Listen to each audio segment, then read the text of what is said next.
So I think AI will increasingly be used for more repetitive and data-driven tasks. And I think that's the best way to use AI to kind of, again, through automation, those repetitive tasks you have to do. I think AI will be able to handle that and will be really good at handling that.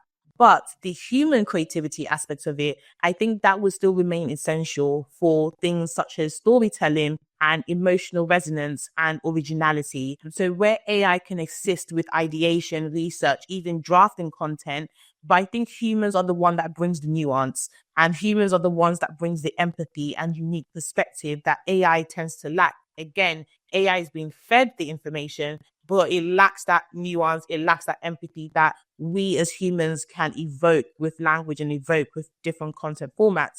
So in the future, the best content will be a blend of AI efficiency and human creativity. And I think that's where the relationship lies, because businesses will need to leverage AI for scalability, but they have to do so whilst ensuring that their content still has that human touch. And this balance will sort of allow brands to create more content at a faster pace without sacrificing quality or authenticity. And ultimately, AI will be a tool to then, enhance human creativity and not necessarily replace it. I think the fear is people are looking at it from a replacement perspective and not an enhancement perspective, because it's very, the language and tone and nuances that certain communities may have, or certain terminologies of way of putting things, that would come from a human mindset, because again, we have that nuance, we have that empathy, and I think AI will be used to make the production of that a lot faster and a lot more efficient.